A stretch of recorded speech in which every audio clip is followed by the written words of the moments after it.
Her parents kept breaking into her home without permission, treating her $350,000 house as if it wasn't hers. So she moved out. And what happened next left everyone speechless. Marina walked into her home that evening feeling exhausted from a long day at work, hoping to relax in the quiet she had always dreamed of. Instead, the house was filled with loud music, laughter, and the chatter of strangers she had never met. Plates were stacked on the counter, furniture had been moved around, and decorations she had carefully chosen were now in disarray. Her parents, Gerald and Sylvia, were in the middle of it all, smiling as if everything was normal. She froze for a moment, taking in the chaos. Her heart sank as she realized how little respect they had for her space. Each week, it seemed like something new happened. One day it was rearranging her living room without asking. The next day it was leaving her kitchen in a mess. Her parents had always criticized her choices, but now it felt personal. The idea of home, a place she had worked so hard to make her own, had become a place where she felt invisible and powerless. Marina's younger sister's family was there too, laughing and helping themselves to her belongings as if they had every right. She felt a mix of anger and sadness well up inside her. It wasn't just the noise or the mess, it was the lack of respect, the feeling that her boundaries didn't matter. She had tried to talk to them, to set rules, but nothing changed. For the first time, Marina realized that protecting her peace was more important than holding on to the house that no longer felt like hers. She quietly made a decision. She would leave. She would pack her things, take only what she needed, and step away from the chaos her parents had brought into her life. It was painful, yes, but she knew it was necessary. Her home could remain theirs, but her life, her dignity, and her peace would no longer be up for grabs. Marina settled into her new apartment with a sense of relief she hadn't felt in months. The space was small, but it was quiet and fully hers. She unpacked only the essentials, keeping her favorite things close, and arranged them carefully so that the apartment felt warm and safe. For the first time in a long while, she could breathe without worrying that someone would barge in or judge her choices. She spent her days focused on work, throwing herself into projects she had put on hold. Every blueprint she drew, every meeting she led reminded her of her skills and independence. At night, she devoted time to therapy, learning how to process the anger, betrayal, and hurt she had carried for so long. Each session helped her feel stronger, teaching her that her worth didn't depend on anyone else's approval. Even though she had moved on physically, Marina's mind kept returning to her old house. She couldn't ignore the way her parents had treated her, or the fear that they might continue to manipulate the situation. Quietly, she began gathering evidence of their intrusions. She installed hidden cameras and saved copies of messages and receipts, carefully noting dates and incidents. It was meticulous work, but it gave her a sense of control she hadn't had before. Every day, Marina felt a growing determination. She wasn't just surviving anymore. She was planning. She knew she would reclaim what was hers, but she also wanted to ensure that when the time came, she could do it strategically, without letting anger cloud her judgment. Her apartment became more than a home. It became a headquarters for her quiet preparation. Slowly, Marina felt her confidence return, and with it, the understanding that she could protect herself and her future without needing to fight in the moment. Peace, patience, and planning became her new strength. Marina thought visiting her parents might help ease the tension. She wanted to show she was willing to forgive and move forward, hoping it might lead to some kind of understanding. She arrived with a calm smile, keeping her voice friendly, even though part of her stayed guarded. As she lingered in the living room, pretending to help with some chores, she overheard her parents talking in hushed, urgent voices. At first, she couldn't catch all the words, but then it hit her clearly. They were discussing selling the furniture she had chosen herself, the pieces she loved, and using the money to benefit her younger sister's family. They spoke casually, as if it was normal, as if her feelings didn't matter at all. Marina froze. Her stomach tightened, and a wave of disbelief washed over her. They weren't just invading her home. They were actively planning to erase her from her own life. Every small violation she had endured suddenly made sense, like pieces of a puzzle she hadn't wanted to see. Her parents' disregard for her boundaries wasn't just carelessness or ignorance. It was deliberate. A mix of anger and heartbreak churned inside her. She had always trusted them, thinking they wanted what was best for her. But now, she realized that trust had been misplaced. Their betrayal cut deeper than any mess or intrusion. They were plotting to take away what was hers bit by bit. Marina quietly stepped back, her mind racing. She would not let this happen. She would not be erased. Silently, she began forming a plan in her head, thinking about how she could regain control without giving them the satisfaction of knowing her next move. Rage and sorrow fueled her determination. She left their house that day with her composure intact. But inside, a fire had been lit that would not be extinguished until justice was hers. Marina knew she couldn't confront her parents without proof. She needed more than anger, she needed facts. Quietly, she began digging into their finances, going through records she had access to and asking discreet questions. What she found shocked her. Her parents had been using her younger sister's small inheritance for unnecessary luxury items, expensive trips, designer clothes, and lavish dinners, while pretending they were managing it responsibly. It was clear that their greed had no limits, and their sense of entitlement extended far beyond her house. She realized this pattern of behavior explained so much of their disrespect and manipulation. Every intrusion into her home, every attempt to control her life, now fit into a bigger picture. They didn't value family or respect. They valued what they could take and enjoy.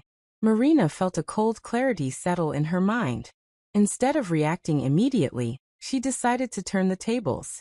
She began setting small traps, knowing her parents would ignore or underestimate them. She asked for receipts for purchases, contracts for promises, and agreements in writing for things they had taken or promised. Often they brushed her off, thinking she was being overly cautious or paranoid. But Marina kept careful records, filing everything neatly and noting every lie or refusal. Each ignored contract or missing receipt became a piece of ammunition for the day she would confront them. She watched quietly, letting them continue their careless ways, all while she prepared for a moment that would give her full control. With each discovery, Marina's determination grew. She wasn't just collecting evidence. She was planting the seeds of revenge, building a plan that was precise, patient, and unstoppable. Every careless action her parents took now worked in her favor, and she knew the day they would face consequences was coming. Marina spent the day preparing her old house for dinner, making it look warm and welcoming. She cooked a simple meal and set the table carefully, giving the impression that everything was normal. Her parents and sister, Tessa, arrived expecting a casual, friendly evening. Marina greeted them with a polite smile, hiding the tension she felt inside. As they ate, Marina kept the conversation light, asking about their week and listening as they bragged about trivial things. She stayed calm, letting them speak while she watched closely for any hint of arrogance or carelessness. Every word they said about the house or money reminded her of the disrespect they had shown, but she didn't let it show. When dessert was served, Marina carefully placed a folder on the table. She calmly said, "I thought it was time we went through some things together." Opening it, she revealed copies of messages, receipts, and photos showing every time they had entered her home without permission, moved her belongings, or misused her property. For a moment, there was stunned silence. Gerald and Sylvia glanced at each other nervously, while Tessa's eyes widened in disbelief. Marina watched them carefully, noticing their attempts to mask panic with laughter. They laughed, thinking she was exaggerating, underestimating her resolve. Marina didn't argue or beg for acknowledgement. She calmly collected her things and left the house that night, her face serene and her mind sharp. She walked out knowing she had planted the first seed of accountability. Their shock and denial were already working in her favor. As she closed the door behind her, Marina allowed herself a small, quiet smirk. This dinner was only the beginning. Her parents and sister had no idea how carefully she had planned everything, or how much more was coming. The night felt like a turning point.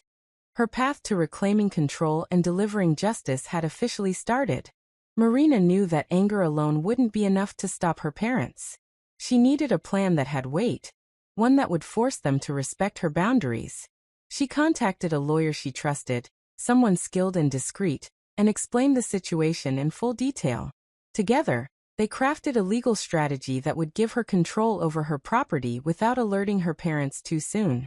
Within days, Marina filed a restraining order. It was precise, leaving no loopholes, and ensured that her parents could no longer enter her house without her permission. She also took steps to reaffirm her legal ownership of the property, making it impossible for them to claim it or misuse it further. Every move she made was calculated to anticipate their next attempt at manipulation. When Gerald and Sylvia learned about the legal filings, they were shocked. They had assumed Marina would either forgive them again or let them continue their pattern unchecked. Now they were caught completely off guard, unable to explain how she had foreseen their actions and preempted them with such certainty. The tables had turned, and Marina remained calm and composed, knowing she had set up a strong defense. Word spread quickly through their social circle. Friends, neighbors, and extended family who had previously admired their control or wealth were now hearing about their failures. Their reputation, carefully cultivated over the years, began to crumble. People whispered about their disregard for Marina's boundaries and the audacity of her legal measures. Marina watched quietly from her apartment, feeling a mix of satisfaction and resolve. She wasn't done yet, but the first major step of reclaiming her power had succeeded. Her parents' confidence and arrogance had been dismantled, and she had done it without raising her voice or showing anger. The legal moves had done the work for her, and the ripple effects of her strategy were just beginning to take shape. Marina decided to take full control of the situation with her old house. Instead of letting it sit empty or worrying about her parents, she quietly found reliable tenants who would treat the property with respect.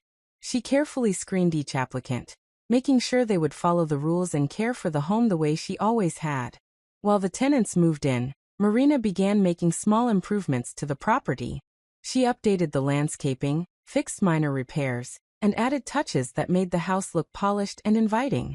Nothing flashy, just enough to increase its value and show that the home was being cared for properly. She documented everything, taking before and after photos to see the difference herself.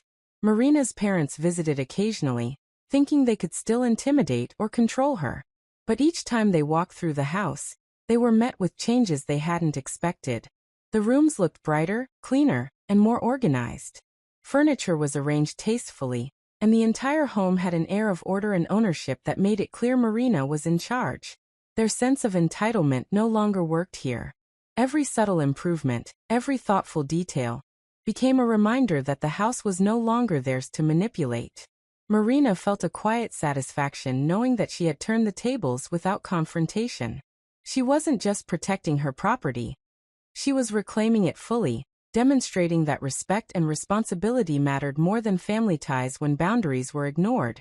The house, once a playground for her parents' selfishness, had become a symbol of Marina's control and independence. With each visit they made, the sting of realization grew stronger for them. Marina watched from afar, knowing she had shifted the power entirely into her hands, and the sense of quiet triumph she felt was sweeter than any immediate revenge could have been. Marina decided to use a different kind of strategy, one that worked quietly on her parents' minds. She began sending them letters without signing her name. Each note was carefully written, hinting that actions had consequences, and that the way they treated her would eventually come back around. The letters didn't accuse or threaten. Instead, they reminded her parents of small moments they might have forgotten or tried to ignore. One mentioned how her furniture had been moved without permission. Another referenced the careless way they had used her sister's inheritance. The words were simple but sharp, planting seeds of unease in their minds. At first, Gerald and Sylvia laughed it off. They assumed it was a prank or someone trying to get attention. But as more letters arrived, their confidence began to waver. The reminders kept piling up, and they couldn't figure out who was sending them or why the timing always seemed perfect. Anxiety started creeping into their daily lives. They double-checked receipts, rethought casual decisions, and even argued quietly over small things, unsure how much of their past behavior had been noticed. Marina watched from her apartment, careful not to show herself. She observed their growing unease with a quiet satisfaction. Each letter was like a small nudge, guiding karma along its path. She felt no need to confront them directly. Seeing them second-guess themselves, worrying about consequences, was enough. Day by day, the slow burn took hold. Her parents, once confident and controlling, began doubting their own judgment. Marina felt a deep sense of relief and empowerment. She had managed to shift the balance without anger, threats, or drama. The letters were working, and every passing day reminded her that patience and strategy could be more powerful than immediate revenge. She smiled quietly, knowing the lessons were sinking in, slowly but surely. Marina had always felt a little unease about her sister, Tessa, but she never expected the extent of the betrayal. While reviewing messages and records from her parents, she stumbled across a series of texts that made her heart sink. Tessa had been secretly helping their parents manipulate the situation with Marina's house, encouraging them to take control and ignoring Marina's rights.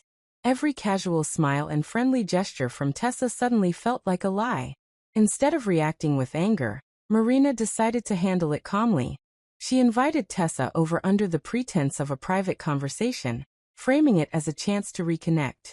Tessa arrived, expecting something normal, unaware that Marina held the proof of her deception. Sitting across from her sister, Marina stayed composed. She pulled out her phone and began showing the messages, one by one, letting Tessa read them aloud. The words revealed everything: plans to take the house, conversations about money, and manipulations meant to make Marina doubt herself. Tessa's confident demeanor began to crumble as the evidence became undeniable. Marina didn't yell or accuse her. She simply watched, letting the reality sink in. Tessa's face shifted from smugness to shock, then guilt. The betrayal was fully exposed, and there was no way for her to hide it or make excuses. Marina remained calm, allowing her sister to confront the consequences of her own choices. By the end of the conversation, Tessa was speechless, unable to meet Marina's eyes. Marina felt a mix of sadness and relief. The betrayal hurt deeply, but exposing it was necessary. She realized that true revenge wasn't about punishing Tessa harshly. It was about revealing the truth, reclaiming her power, and letting karma do its work. The bond they once shared was broken, but Marina's control and clarity were stronger than ever. Marina knew it was time to let the law handle what her parents had refused to respect. Quietly, she gathered all the evidence she had collected over the months: receipts, messages, contracts, and records of financial mismanagement, and submitted a detailed report to the authorities. She made sure everything was clear and indisputable, leaving no room for excuses. Soon, Gerald and Sylvia began facing serious scrutiny. Investigators looked into the way they had handled money meant for their children, uncovering misused funds and questionable purchases. The parents, once proud and confident, now found themselves in uncomfortable meetings and being questioned repeatedly. Their arrogance was met with frustration and legal consequences, and they struggled to explain their actions. Tessa, caught in the middle of their schemes, found herself humiliated. She had assumed she could benefit from her parents' manipulations without consequences, but the truth came to light. The house she had hoped to claim was no longer an option, and she had to vacate the property, her dreams of inheritance crumbling. Every plan she had been part of to control Marina's life had failed spectacularly. From her apartment downtown, Marina watched the unraveling of the family dynamic that had caused her so much pain over the years. She felt a mix of relief and quiet satisfaction. The people who had treated her home as their playground and betrayed her trust were now forced to face the results of their actions. It wasn't about gloating. It was about justice finally being served. Marina realized that patience, planning, and careful action could dismantle years of disrespect without her needing to act in anger. The family's downfall was complete, and for the first time, Marina could feel the weight of freedom and peace settling into her life, knowing the consequences had reached those who had caused her so much pain. Marina decided to visit her old house one evening, curious to see how things had settled after all the changes. As she walked up the driveway, she noticed how tidy and well-kept everything looked. The improvements she had made and the care of the tenants had left the house looking better than ever. Not a trace of her parents' chaos remained. While she admired the home, a neighbor came by to chat. Quietly, he mentioned that her parents had been evicted from the rental they had moved into. Gerald and Sylvia, who had once treated her home as their playground, were now struggling to maintain even a modest apartment. The neighbor also revealed that Tessa had lost a high-paying job because of poor decisions she had made while trying to take advantage of the family situation. Marina listened carefully, a quiet smile spreading across her face. She had never wished harm on anyone, but seeing how things had naturally fallen into place felt like justice. The chaos her parents had caused for so many years was finally mirrored back to them through the consequences of their own actions. She walked through the rooms, remembering how violated she had once felt when her parents and sister treated this home as theirs. Now everything was peaceful, organized, and thriving. The house was hers in every sense, a place of calm and ownership rather than conflict. Marina leaned against the doorway and allowed herself a moment to absorb it all. Karma had played its part. Her parents and sister were facing the results of their greed and selfishness, and she was free to live without fear or interference. The sense of closure was deep, and for the first time in years, Marina felt complete peace. She understood that patience, planning, and resilience had brought her to this moment, and it was sweeter than any quick revenge could ever have been. Some stories don't end, they follow you. If this one stayed in your mind, you know what to do.